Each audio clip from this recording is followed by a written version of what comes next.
Wait to see what we're about to show you. Judge Napolitano just made a shocking prediction that will make Hillary hide from the SWAT teams that are going to be coming through her door. Andrew Napolitano, he is on point yet again. Martin Walsh for Western Journalism reports that during an interview this week with Fox Business host Stuart Varney, Napolitano drew out the evidence that is mounting against Clinton to the collusion that we've all been praying for. Watch this. What's the give me the big picture, the significance, please. The significance is an FBI acknowledgement that Huma Abedin, Mrs. Anthony Weiner, when she had a top security clearance as the #2 assistant to Hillary Clinton when Hillary was Secretary of State, regularly sent copies of sensitive material to her own laptop so she could look at it at night, either knowing or forgetting that her husband had access to it as well. We know of her husband's fate and his jail sentence, which has nothing to do with this. It has to do with inappropriate and criminal personal behavior. But this yet again shows the culture in the Hillary Clinton State Department of a cavalier attitude about the handling of government secrets. It also shows the FBI awareness of it. It also shows the president's frustration with it when in a tweet this morning he said, there she goes again, crooked Hillary, Jim Comey let her off the hook again. Something I profoundly agree with him on. But he should pick up the phone and call General Kelly and say, I want you to call Jeff Sessions and Rod Rosenstein. Rosenstein's the #2 person in the Justice Department. Tell them to reopen this case and go wherever the evidence takes them. I'm not saying she should be indicted. Go where the evidence takes them. The evidence will take them to an indictment. An indictment of Hillary Clinton? Yes. For breaking the law by putting classified material onto an email to Huma? Yes. And Huma will be a witness against her. That's the way the Justice Department works. God bless you, Andrew Napolitano. You heard him say it. He believes that this new round of emails that were found on the former Representative Anthony Weiner's computer may lead to an indictment of Hillary Clinton. I've got my fingers crossed, friends. My fingers are crossed. Now, Napolitano was referencing a report that came out early this week in which Judicial Watch said, okay, the FBI admitted to finding 2,800 government documents on Weiner's personal laptop. Those documents were related to Huma Abedin and her service under Hillary Clinton. The conservative watchdog group obtained the documents from the FBI after successfully suing the State Department for failing to comply with a Freedom of Information Act request. Now, Napolitano said the Justice Department should reopen its case into Clinton for her inability to properly secure government materials. Quote, the evidence will take them to indictment. I will pray for that outcome. I will pray for that outcome. I will pray for that conviction. My friends, the Clintons are the cancer upon the land. They are the ones that are creating so much criminal activity in Washington, D.C., that everybody has to cover for everybody. It's like what's going on in Hollywood right now.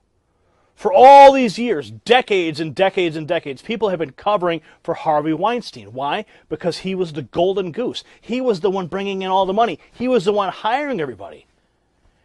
He had the influence and he had the power, just like Hillary Clinton and Bill Clinton had the influence and the power in Washington, D.C. for decades. They made so many connections. They became so influential that their crimes seeped into the dark underbelly of Washington, D.C., and everybody was guilty of something. Everybody's covering for something.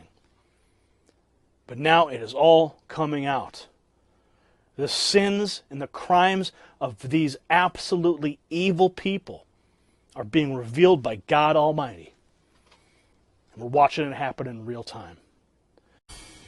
Richard Goodstein's seen a lot of fake scandals. He's been in D.C. a long time. He's a lawyer who's advised both of Hillary Clinton's presidential campaigns, and he joins us tonight. Thanks a lot, Richard. Good to see you. Great to have you back. So I was thinking tonight as I was writing this, I was thinking, Russia obviously is the greatest geostrategic threat we've ever faced in this country. I know that because I listen to the Democrats, all my neighbors, and I wonder if this has caused you to rethink the position that Democrats had for 70 years when the Soviet Union existed, where they made excuses for the Soviet Union and prevented, for example, missile defense from being built in this country. Are you rethinking that? Is anyone atoning for that? Because I watched it and that happened. Yeah, I don't think that's a fair characterization. Look, I think what this Uranium One scandal, and you'll pardon me if I put it like that, shows me that the people pushing this feel like the noose of Mueller is tightening. Because otherwise, no self-respecting person, based on the facts, not an ounce of uranium has been exported. The price of uranium has dropped by 2/3 since this deal was passed. And there's zero evidence, notwithstanding the fact that the Republicans controlled the House and the Senate and could have investigated to a fairly well, not one stitch of evidence that Hillary Clinton had anything to do with it, didn't even know about it, nor should she have. Okay, so I agree with the last point, actually. The Republicans could have investigated, and they didn't. And that's a fair question, I would say.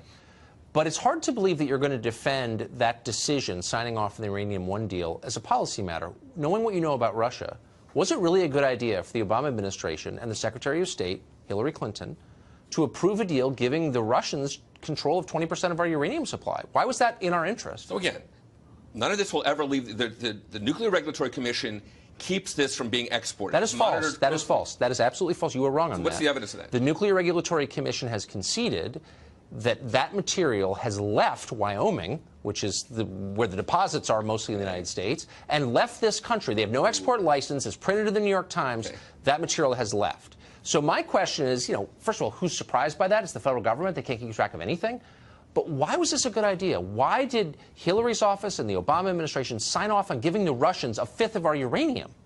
So again, I will tell you, I do not subscribe to your facts, and the evidence is that at our ports, the one thing we monitor for is fissile nuclear material. Yeah, it went through Canada. You can read the New York Times piece about it. But why was it a good idea to allow this, to sign off on this? So again, as your audience should know, there were 9, 10 different federal agencies that all had to sign off before the Obama administration agencies. But they signed off. But why? Obama, of course. They did it because it was kind of, frankly, non-controversial for the same reason, frankly. But that's not a good reason. No, why was it a good idea? Why was it in America's interest to give 1/5 of our uranium supply to the Russians, which you are now arguing constitute the greatest threat we face? First of all, again, 1/5 has not left. There's some that's left the country. 1/5 hasn't. They have control of it. Why is that a good idea to give a hostile power 20% of our uranium supply? It's insane, no? So there's no shortage of uranium. That's uranium. That's why the price has dropped by 2/3. So it is a good idea, is that what you're saying? I'm saying the price has dropped. Why? Because natural gas is so cheap that building nuclear power plants, frankly, doesn't make sense. But that's not the concern. The concern is not that this uranium will go to build nuclear power plants. The concern, of course, will be used for offensive weapons. And that's the concern in the fact that it has been, that a fair amount of it, according to the New York Times, has been exported off this continent, not just to Canada, but off this continent. But here's the point. You're not going to answer the question. I can't find a single person who will defend this as a decision made by Hillary Clinton and Barack Obama and others in that administration. Why would you do this? Well, and I'm saying it wasn't a decision made by them. Yes, it was. It was made by people in agencies that they ran. But the fact is, there's zero evidence. This was raised a year ago. Again. Oh, so they didn't know? No. How would Hillary Clinton not know if a Russian company was getting 20% of our uranium supply? What was she doing? And that is the central fact, conjured fact, that people who are promoting the story have to hold on to, that Hillary either was derelict in her duty or knew, neither of which is the case. Why should she have known? Because the fact of the matter is, as this case in CFIUS, basically the foreign kind of law that deals with approving or not approving the export of material, that's not something that rises to the level of the secretary, whether her or Eric Holder or certainly the president. But what you just said does rise to the level of nonsense, because the guy who founded Uranium One was a board member on their family foundation board. He gave over $100 million to the Clinton Family Foundation. Right. So they just kind of didn't know. I think it was $150 million. Right. Frank Wiestra, and you just didn't notice that the company he founded is about to go through the regulatory approval process with the agency you run? So I mean, that's insane. The Clinton Foundation spent its money largely to tackle malaria, AIDS, childhood obesity, poverty, and women's empowerment. How's that going? Have people gotten a lot thinner? I'm just wondering, just as an ancillary question. The fact of the matter is, millions of people have actually benefited from this. Go to Africa, okay? You can laugh here in Northwest Washington. It's a svelte continent. Go to Africa. Right. But the fact of the matter is, so that is a scam. If Russians are actually underwriting that, we pulled one over on them. Can I ask you a question? My final question, because sadly we're out of time, but you're going to say with a straight face that the guy who founded this country gave over $100 million to Hillary's family foundation. That company needs approval from her agency, and yet she was somehow unaware of this on a topic that's like inherently important to American national security. Right. And my answer is people in the State Department were under oath by Republicans in the House and Senate, and 201, there's been zero evidence to suggest it even got to her attention, let alone that. And again, she was one of 10. One of 10. And the fact that her husband has taken $500,000 in speaking fees from the Russians like 2 weeks before, that didn't come to her attention? Well, again, evidently it didn't. Either that, or you have sort of widespread, sort of examples of people. This is a tough one to defend, but I will give you about an A-. Most of that's for effort. Take that. For effort. Thank Thank you, Richard. Thank you. They give everybody Wesleyan.